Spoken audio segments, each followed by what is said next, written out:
Bom, estou novamente aqui no estúdio, dessa vez para falar de esporte, de natação, com gente que entende. Já estávamos com saudade dele, o Flávio. Hein, Flávio? Nós estamos querendo que ele volte. Nós vamos começar a reprisar as homenagens que ele fez a vários atletas. A gente vai mudar o dia, ao invés de ser segunda, vai ser as quartas. Então nessa quarta já começa. Mas hoje a gente vai falar sobre as Olimpíadas, natação, Pedro Spajari. Você também vai para o Brasileiro no Sul, né? Não é isso? Em Recife. Em Recife, no Nordeste. Seja bem-vindo, Flávio. Obrigado mais uma vez, Cida. Muito bom falar de esporte, né? Ainda mais em tempos tão difíceis. Ainda mais ser você que entende, né? Ah, mais ou menos. E olha, dá o que fazer para trazê-lo aqui, viu, gente? Você acha que agora o esporte vai voltar mesmo? Vou ter que ter muita cautela? O que você está achando, Flávio? Não, já está voltando, né? Até, inclusive, semana passada a gente realizou uma competição aqui no estado de São Paulo, em Bauru. São novos eventos, né? Novos formatos. Antigamente a gente fazia competição num final de semana, com número ilimitado de participações, com público, e dessa forma a gente está se adaptando à realidade. Então hoje as competições estão sendo sem público, só com atletas, técnicos envolvidos diretamente, com número restrito de inscrições e também de credenciamentos, né? Você pega em Bauru, uma competição normal lá é para 3, 4 mil pessoas que cabe na arena lá. Certo. Nós fizemos uma competição para 500 pessoas. Então, com bastante espaço, com distanciamento físico. Por mais que a gente, graças a Deus, até 15 de setembro é a previsão de todos estarmos vacinados, né? Eu, graças a Deus, eu já vou para minha segunda dose agora no início de agosto. Esses procedimentos não vão acabar. Você acha que vão continuar? Vão continuar. Por algum tempo ainda o uso de máscara, o distanciamento físico, né? A gente está aqui no mínimo a 1,5 metro de distância de um dos outros, né?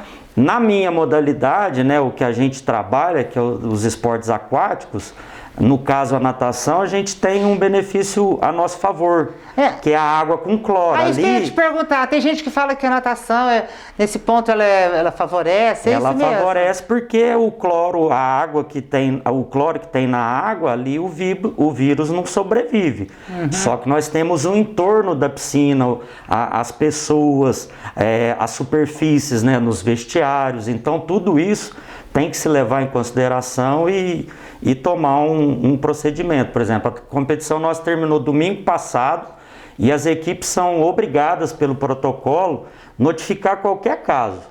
Já se passaram 8 dias e graças a Deus ninguém notificou nenhuma irregularidade. Tipo, nenhum atleta até agora a gente foi notificado que teve febre ou que teve alguns sintomas. Então, tomando os devidos cuidados, né, que às vezes muitas pessoas ainda não colaboram, né? Usa máscara incorretamente, não tampando o nariz e a boca. Se todos os cuidados forem tomados, talvez a gente já teria um cenário muito mais favorável a nosso favor. Voltaria muito mais rápido. Nesse Brasileirão, como que é? Você vai para o Brasileiro, né? Vocês têm que fazer exame de novo?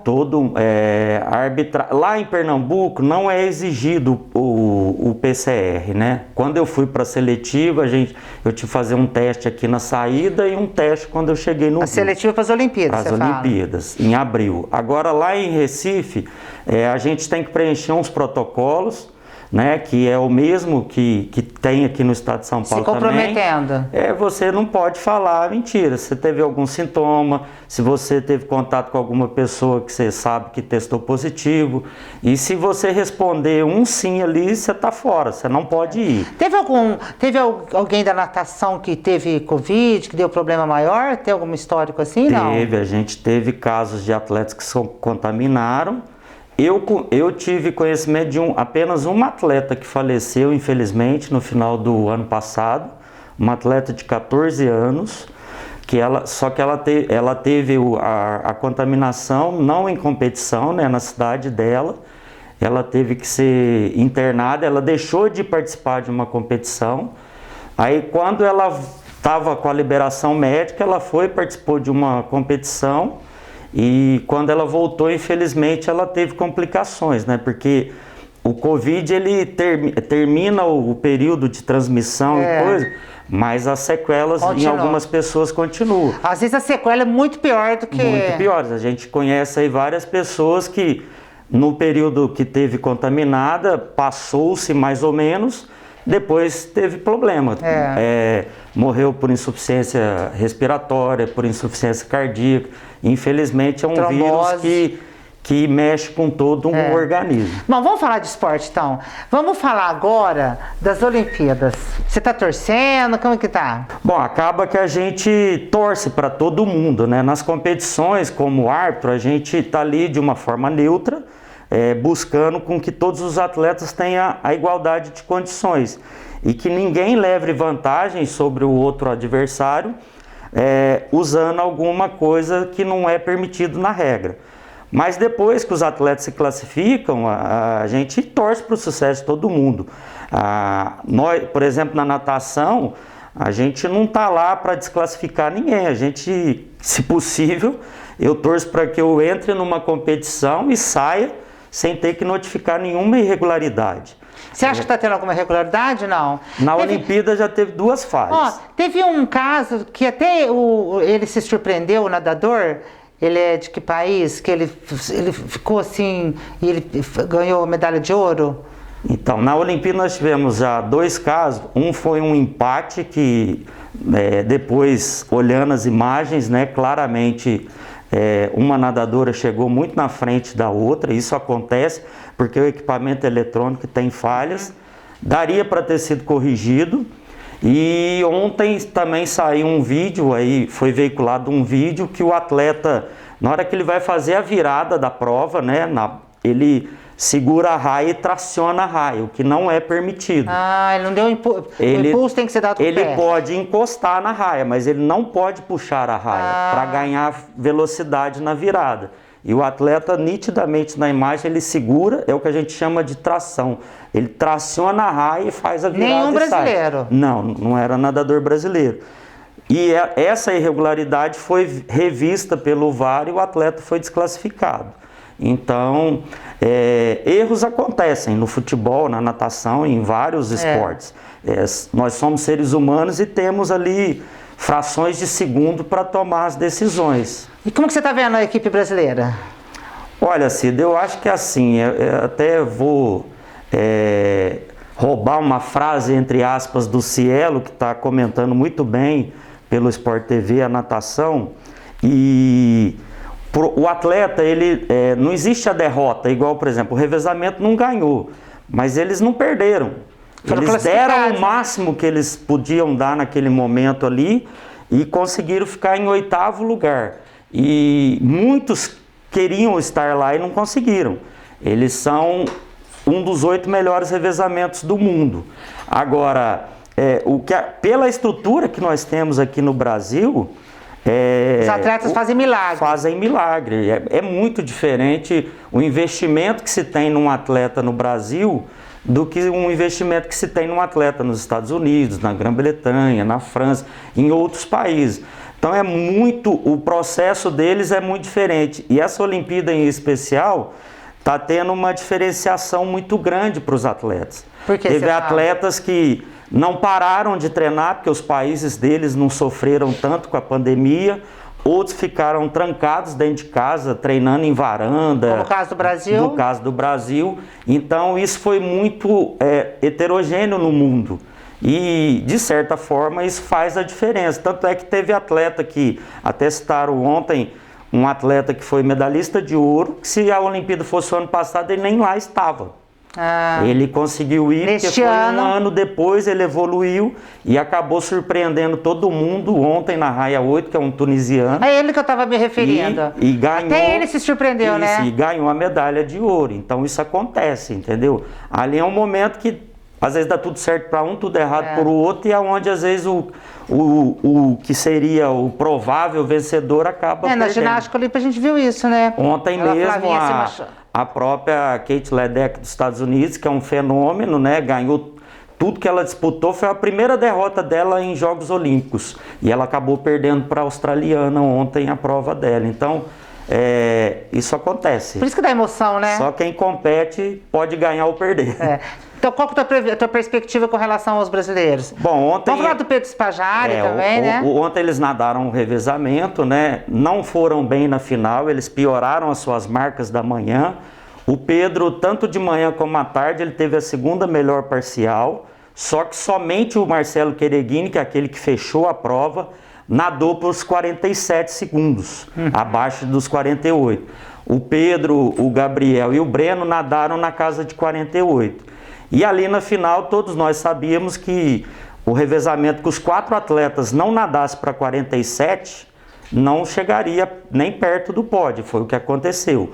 Agora eles vão para a prova individual, né? Amanhã de manhã, na terça-feira, dia 27, às 7 horas da manhã. Nesta terça. Quer dizer que no reprise da nossa entrevista já aconteceu.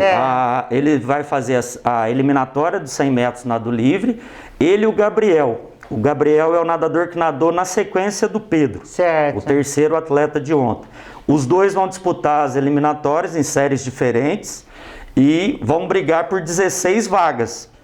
Aí à noite, a partir das 10h30 da noite, eles vão disputar a semifinal, de onde os 16 sobram 8 para a final. E essa final será no dia 28. Eles nadam no mesmo dia? A eliminatória e a semifinal no mesmo dia.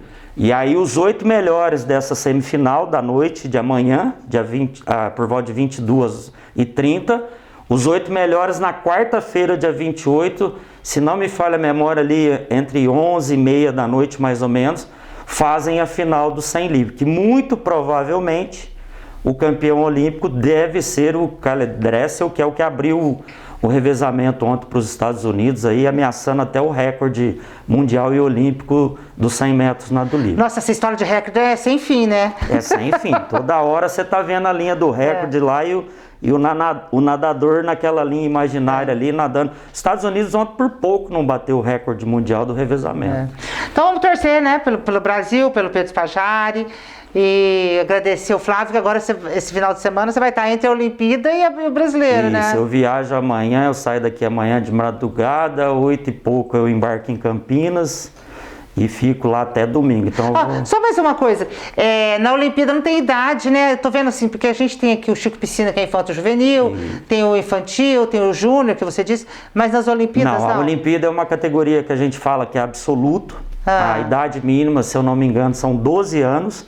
Tanto é que a brasileira no skate, com 13 anos, foi... E tem gente com 36, com 30? O Guido, que é da natação, nadou com 34 anos, então a idade ela é livre. A menina do skate foi medalhista de prata com 13 anos, e a melhor nadadora do revezamento 4x100 do Brasil tem 16 anos, nadou o Chico Piscina aqui de 2016, que é a Stephanie Baldutini, que é uma das promessas. As meninas. Tem as meninas que ficaram em 12º no 4x100 também. Hoje o Leonardo de Deus fez uma marca espetacular nos 200 borboleta, classificando com o segundo melhor tempo, vai para a semifinal, tem o Fernando Scheffer, enfim. E a maior expectativa é o 50 livre, onde o Bruno Fratos, nos últimos anos, está sempre ali entre os 3 primeiros. Em Londres ele perdeu a medalha de bronze para o Cezão, né, em 2012, ficando em 4º lugar. No Rio bateu na trave, ficou em 4º, se eu não me falha a memória. E esse ano ele está cotado ali para brigar por uma das 3 medalhas. Nossa, você vai ter que voltar aqui para contar tudo pra gente de novo. Quando a gente faz um balanço final. Acho que, assim, a prova do revezamento de ontem nas eliminatórias foi uma boa prova, que eles classificaram com o 5º melhor tempo.